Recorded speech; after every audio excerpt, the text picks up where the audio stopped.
माता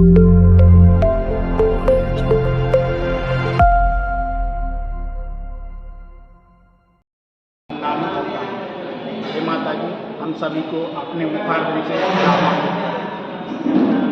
सही प्रश्न तो कुछ ऐसा है नहीं, ऊपर वालों को थोड़ा सा मोक्षि मार्गशिनीतारं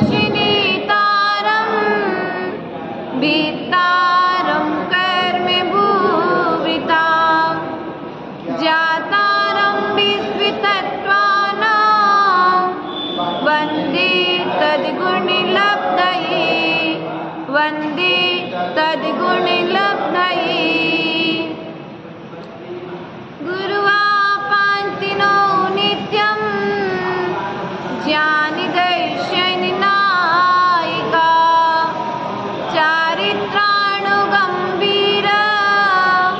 मोक्षमार्गे उपदेशिका मेरे पवित्र मन में गुरुदेव आओ मैं शास्त्र वाचन करूं प्रतिभा जगाओ अरिहंते भासित सभी श्रुति देवताओ क्या बोलना अब मुझे तुम ही बताओ क्या बोलना अब मुझे तुम ही बताओ। बोले देवादिदेव आदि ब्रह्म प्रथम तीर्थेश्वर आदिनाथ भगवान की, देवादिदेव मूलनायक पारसनाथ भगवान की, देवादिदेव वर्तमान शासनायक वर्धमान स्वामी की, आचार्य गुरुवरेश्वर कुंद कुंद स्वामी की, आचार्य गुरुवरेश्वर विभव सागर जी महाराज जी की, अहिंसामय विश्व धर्म की।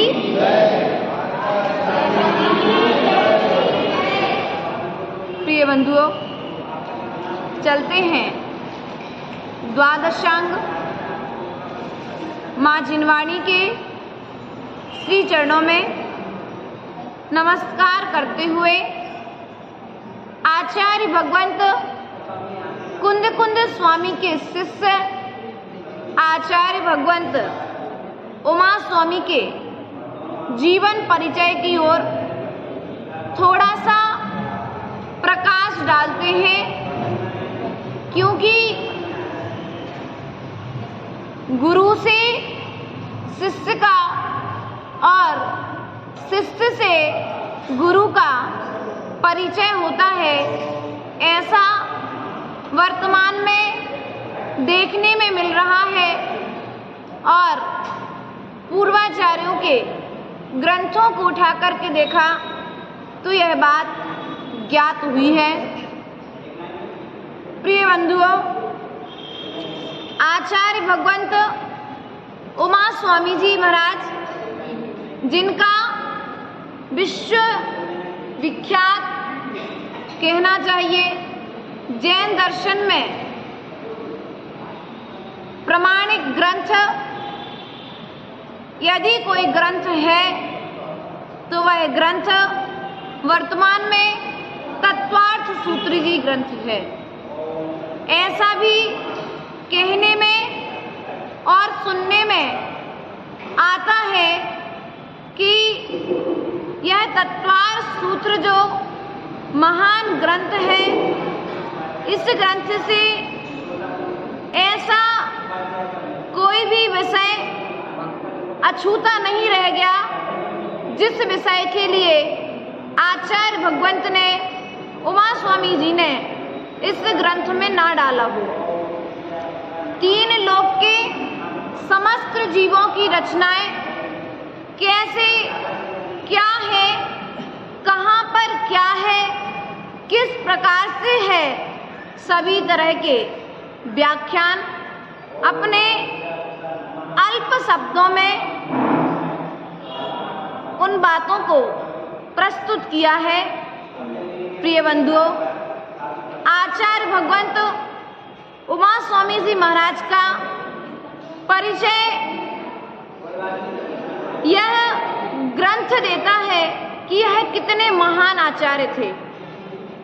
हम जिस ग्रंथ को पढ़ना सीख रहे हैं, हम जिस ग्रंथ के प्रति आस्था के अर्घ्य समर्पित कर रहे हैं, आचार्य भगवंत कहते हैं जिस प्रकार से हिंदू ग्रंथों में इन्होंने गीता आदि के लिए जो स्थान दिया गया है, मुसलमानों में कुरान आदि के लिए जो स्थान दिया गया है, बाइबल आदि के लिए स्थान दिया गया है, उससे भी ऊपर जैन दर्शन में तत्वार्थ सूत्र के लिए स्थान दिया गया है। आचार्य भगवंत उमा स्वामी जी महाराज, आचार्य भगवंत कुंद स्वामी के शिष्य थे और शिष्य होने के साथ साथ में आप और आपके गुरु मात्र एक ऐसे थे जिन्होंने विदेश क्षेत्र जाकर के रिद्धियों के बल पर समोषण से भगवान श्रीमंदर स्वामी की देशना प्राप्त की थी। आपके लिए गिद्ध पिछाचार्य की उपाधि भी प्राप्त है। जब आप समोषण से लौट रहे थे तो वह पिच्छिका अप्राप्त होने के कारण आपने गिद्ध की पिच्छी को अपने पास में अपनी समितियों के पालन के लिए, अपने व्रतों की पालना के लिए उस गिद्ध की पिछी पंखों का उपयोग किया था। प्रिय बंधुओं, आचार्य भगवंत उमा स्वामी जी महाराज का पूर्व का नाम उमा स्वाति था और यह उमा स्वाति महाराज ऐसा भी कहीं कहीं पर कहते हैं कि यह जाति से जैन नहीं थे, लेकिन आचरण से दिगंबरत्व को प्राप्त थे। 9वें अध्याय में 9वें अध्याय में एक सूत्र आता है, उसमें जो नग्नत्व शब्द आया है, मुनियों के परिचय जय की जब बात की गई है तो एक नग्नत्वा परिचय, नग्न एक परिचय है। उस शब्द से ज्ञात होता है कि आप एक दिगंबर आचार्य थे, जैन धर्म के प्रति आस्था रखने वाले थे। आचार्य भगवंत उमा स्वामी महाराज ने यह जो तत्वार सूत्र ग्रंथ हम सभी के बीच में प्राप्त है, इनके इस ग्रंथ को पढ़ करके ऐसा ज्ञात होता है कि मानो उन्होंने समोषण से आने के पश्चात में ही इस ग्रंथ की रचना की होगी, क्योंकि पूरा 3 लोक की रचना आचार्य भगवंत ने तत्वार्थ सूत्र में रख दी है। यह एक एक सूत्र हमारे जीवन को मंगलमय करने वाला है। पूर्व में आपको बताया गया था कि जिस प्रकार से आप मंगल सूत्र धारण करते हैं, लेकिन वह मंगल सूत्र तुम्हारा मंगल करे या ना करे, लेकिन आचार्य भगवंत उमा स्वामी जी ने जो सूत्र प्रदान किए हैं वे निश्चित ही मेरा और सबका मंगल करने वाले हैं। यह बात भी विख्यात है कि आचार्य भगवंत उमा स्वामी महाराज ने तत्वार सूत्र जी ग्रंथ में लघुता में छोटा होते हुए भी विशाल विशाल रहस्यों को प्रस्तुत किया है। आचार्य भगवंत उमा स्वामी महाराज जब आहारचर्या के लिए द्वायक एक श्रावक श्रेष्ठी का नाम आता है सर्वार्थ सिद्धि ग्रंथ में, जब इसकी विवेचना आती है तत्वार्थ सूत्र के उद्भव की, तो उसमें आचार्य भगवंत ने लिखा कि आचार्य भगवंत उमा स्वामी जी महाराज जब श्रावक श्रेष्ठी द्वायक के घर पर आहारचर्या हेतु पहुंचे तो आहारचर्या करने के पश्चात जब वे लौट रहे थे तो लौटने के पश्चात उन्होंने देखा कि द्वायक के दरवाजे के बाजू में एक पट टंगा हुआ है और उस पट पर एक सूत्र लिखा हुआ है। वह सूत्र दर्शन ज्ञान चारित्राणी मोक्ष मार्गा यह लिखा था। आचार्य भगवंत ज्ञानी थे और ज्ञानी को जब ज्ञान की बात मिले और ज्ञान की बात बताने वाला कोई मिले तो निश्चित ही वे उसमें परिवर्तन अपने प्रमाद में परिवर्तन कर ही लेते हैं। यह द्वायक का यह सूत्र जब गुरुवर ने पढ़ा, पढ़ने के पश्चात उन्होंने उस सूत्र के आगे सम्यक शब्द लिख दिया। क्या लिख दिया? सम्यक शब्द लिख दिया। और जब यह सम्यक शब्द उन्होंने लिखा तो उस द्वायक ने भगवान से पूछा, हे भगवान, आप बड़े ही ज्ञानी हैं, मैंने सूत्र लिखा था दर्शन ज्ञान चारित्राणी मोक्ष मार्गा। तो आचार्य भगवंत ने उसे सम्यक शब्द जोड़ करके उस सूत्र को पूर्ण कर दिया। ऐसे प्रश्न होते गए और आचार्य भगवंत उन्होंने कहा, हे भगवान, ये मोक्ष का मार्ग क्या है? तो आचार्य भगवंत ने कहा, सम्यक दर्शन, सम्यक ज्ञान और सम्यक चारित्र मोक्ष का मार्ग है। दर्शन, ज्ञान, चारित्र मोक्ष का मार्ग नहीं है। दर्शन शुद्ध होगा, ज्ञान शुद्ध होगा, चारित्र शुद्ध होगा, तभी तुम्हारे कर्मों की निर्जरा होगी। ऐसा आचार्य भगवंत ने ग्रंथ में बतलाया है। आचार्य भगवंत ने इसी ग्रंथ के अंदर में जब वह द्वायक श्रावक श्रेष्ठी प्रश्न करता गया, मोक्ष का मार्ग क्या है, मोक्ष का उपाय क्या है, एक एक सूत्र की रचना होती गई। आचार्य भगवंत से पूछा गया, वह सम्यक दर्शन कितने प्रकार का है, अर्थात किस प्रकार से प्राप्त हो सकता है? तो दूसरे सूत्र की रचना हो गई, तीसरे सूत्र की रचना हो गई। यह सम्यक दर्शन कैसे प्राप्त होगा? तो तत्वों के अर्थ के प्रति जो श्रद्धान करता है, क्या मात्र तत्व और तत्व के अर्थों के प्रति जो श्रद्धान करता है वही सम्यक दर्शन को प्राप्त होता है। अब वह सम्यक दर्शन किसे होता है, इसके निमित्त कारण क्या है? तो आचार्य भगवंत ने चौथा सूत्र अर्थात जीवा जीवाश्रव बंध संबर निर्जरा मोक्ष की विवक्षा के लिए वहां पर प्रस्तुतिकरण कर दिया। प्रिय बंधुओं, आचार्य भगवंत उमा स्वामी जी महाराज के विषय में ज़्यादा जानकारी प्राप्त नहीं होती है, लेकिन जितनी जानकारी उनके समय में रहे हुए मुनियों ने अपने ग्रंथों में उनके बारे में लिखा, वह जानकारी हमें प्राप्त हुई और हमने उनके विषय में जाना।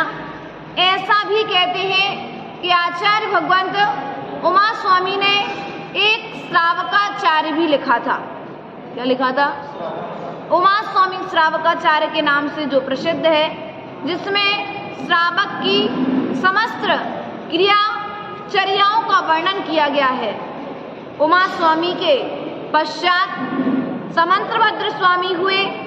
समंतभद्र स्वामी के शासक समय में अमृतचंद्राचार्य हुए, जीनसेनाचार्य हुए, आदि आदि महान आचार्य हुए, जिन्होंने हरिवंश पुराण, आदि पुराण आदि आदि ग्रंथों की रचना की है। हमें आचार्य भगवंत की आयु का ज्ञान होता है। उन्होंने ग्रंथ में आचार्य भगवंत की आयु 84 वर्ष ज्ञात हुए। 44 वर्ष की उम्र के जब आचार्य भगवंत थे, तब उनके लिए आचार्य पद पर आसीन किया गया था। ऐसे महान आचार्य कुंद स्वामी ऐसे महान आचार्य कुंद स्वामी के शिष्य आचार्य भगवंत उमा स्वामी जी हुए, जिनके ग्रंथ को हम पढ़ते हैं, सुनते हैं और समझते हैं, लेकिन सुनने समझने के पश्चात आचरण यदि नहीं करते हैं तो सब कुछ करना।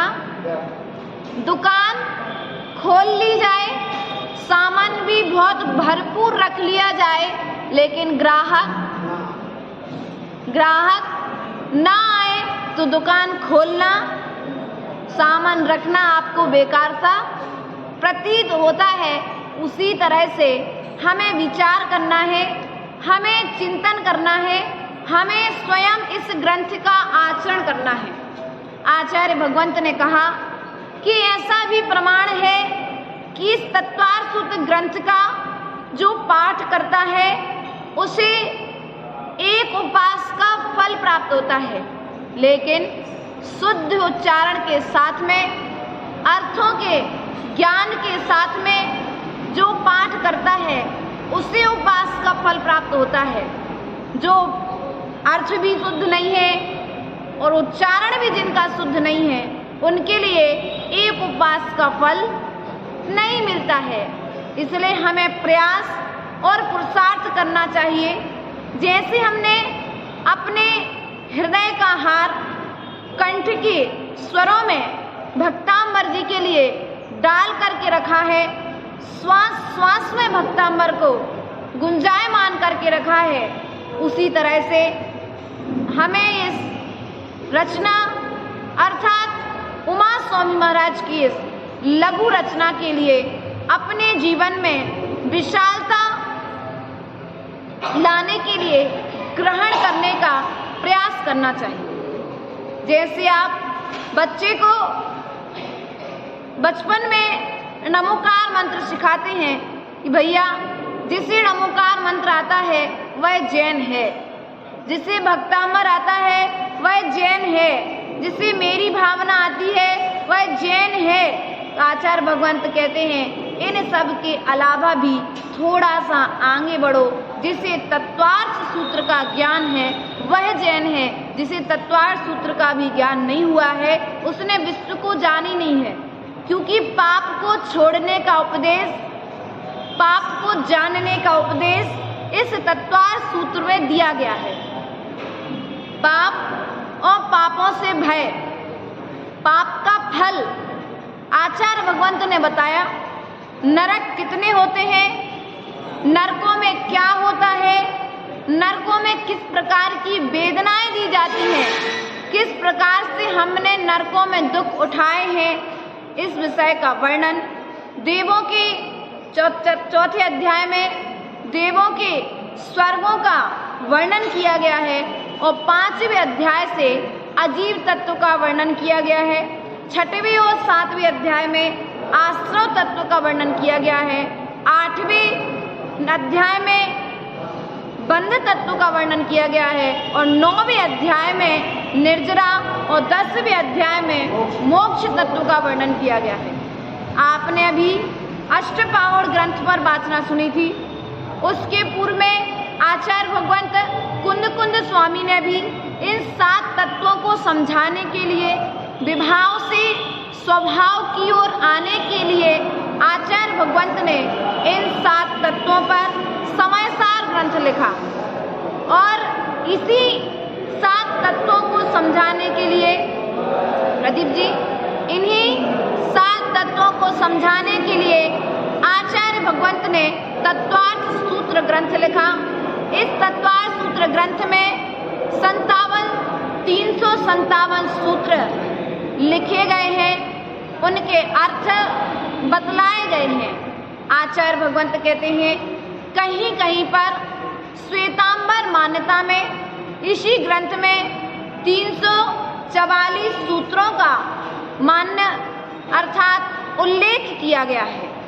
हमें विचार करना है कि हम याद ना कर पाए कोई बात नहीं, लेकिन कम से कम तत्वार्थ सूत्र ग्रंथ का शुद्ध उच्चारण जरूर सीख लें। जीवन में इन ग्रंथों के प्रति हम उन आचार्य भगवंत के लिए चावल के अर्घ चढ़ा पाए, चावल के पुंज चढ़ा पाए या ना चढ़ा पाए, लेकिन जब भी उमा स्वामी के ग्रंथ का वाचन हो, जब भी उमा स्वामी के ग्रंथ का दर्शन हो, तो हम उनके लिए सम्यक दर्शन ज्ञान चारित्राणी मोक्ष मार्गा अर्घ्यम नृपांति करके यदि अर्घ चढ़ाते हैं तो आचार्य भगवंत उमा स्वामी के लिए बड़ी प्रसन्नता होगी।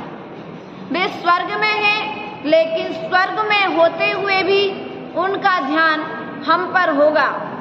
उन्हें ज्ञात तो हो रहा होगा कि हम क्या कर रहे हैं, इसलिए हम पूरा ना पढ़ पाए कोई बात नहीं, लेकिन उतना जरूर पढ़ लें जितने पढ़ने से हमारा कल्याण हो सके।